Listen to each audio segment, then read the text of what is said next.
Hello friends, welcome to my channel day to day update by doctor Ankita Singh Chakotiya. आज हम बात करने वाले हैं डायबिटिक डिसलिपिडीमिया की। Dyslipidemia is the condition when we can see an imbalance in the lipid profile of an individual body. मतलब क्या, lipid profile में low density lipoprotein, high density lipoprotein, cholesterol and आपके ट्राइग्लिसराइड, ये सब में एक proper ratio नहीं, जब ये रेशियो डिस्टर्ब हो जाता है तो कंडीशन कहलाने लगती है dyslipidemia. And this condition if arises due to diabetes in a diabetic person, then this condition is called as diabetic dyslipidemia. अब डायबिटीज में ही क्या सिर्फ ये डायबिटिक इंसान में ही होती है? नहीं, डिसलिपिडीमिया सिर्फ डायबिटिक में नहीं होती, नॉन डायबिटिक वन में भी हो सकती है, but diabetic are more prone, वो ज्यादा रिस्क पे होते हैं डिसलिपिडीमिया की। कैसे, आइए बात करते हैं। जब भी हम कुछ खाते हैं तो हमारी बॉडी को मालूम है, हमारी पूरे शरीर को मालूम है कि हम भाई ग्लूकोज को ही, कार्बोहाइड्रेट को ही एनर्जी प्रोडक्शन फ्यूल में कन्वर्ट करेंगे या फिर स्टोर्ड एनर्जी प्रोडक्ट के तौर पे हम इसको स्टोर करेंगे। तो अल्टीमेटली कार्बोहाइड्रेट या glucose is the most important one for us. तो आपने कुछ भी खाया, आपके गट में पहुंचा, गट में पहुंच के ये ग्लूकोज में तब्दील हुआ, छोटा छोटा क्योंकि टूटता है, ग्लूकोज में तब्दील होता है। ग्लूकोज में तब्दील होते साथ ही अभी सर्कुलेशन, ब्लड सर्कुलेशन में पहुंच जाता है। ठीक है, ब्लड सर्कुलेशन में पहुंच के एट डिफरेंट साइट्स सबसे पहला काम होता है एनर्जी प्रोडक्शन का।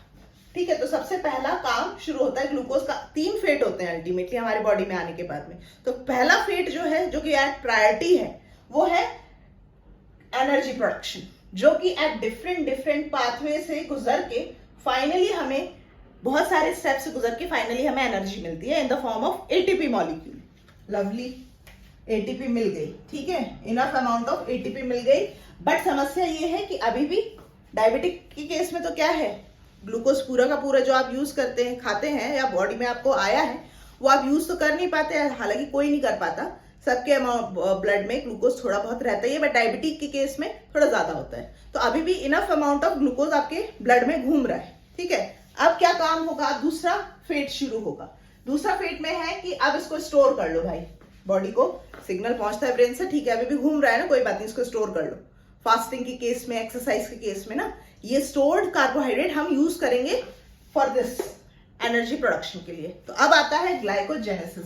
ग्लाइकोजेनेसिस से ग्लाइकोजन में कन्वर्ट होता है एंड स्टोर हो जाता है डिफरेंट साइज, लाइक आपके लिवर में हो गया, आपके मसल्स में हो जाएगा, यहाँ स्टोर हो जाता है। तीसरा जो है ना, वो एक मजबूरी वाला है।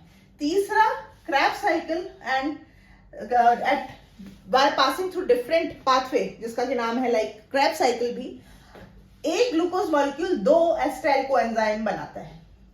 ठीक है, 2 acetyl coenzyme finally fatty acid synthesis. अब देखिए यहाँ पे फैट का सिंथेसिस शुरू हो गया, फैटी एसिड सिंथेसिस शुरू हो जाती है and finally it gives rise to the formation of some fatty acids. Fatty acid with one carbohydrate molecule that is glycerol, it makes triacyl glyceride।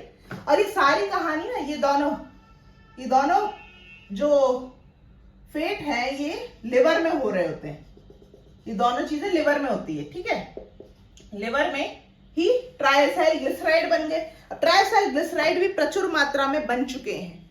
अब इनकी औकात इतनी खुद नहीं होती, इनमें इतना वो नहीं होता है कि ये खुद से ब्लड स्ट्रीम में घूम सके। अब इनको चाहिए होता है कोई ना कोई कैरियर, कोई ना कोई ऐसा चीज जो कि इन्हें लोड करके इधर से उधर ले जा सके। वो होती है लो डेंसिटी लिपोप्रोटीन या वेरी लो डेंसिटी VLDL। ये VLDL इस ट्राइसाइल ग्लिसराइड के साथ मिलके एक इस तरह का एक मॉलिक्यूल बना लेते हैं, जो कि इजीली ब्लड स्ट्रीम में फ्लो कर सके, और पूरी बॉडी में आपके इधर से उधर जा सके, एडिपोज टिश्यू तक जा सके। ठीक है, और डिफरेंट साइड पे जाके जमा हो पाए।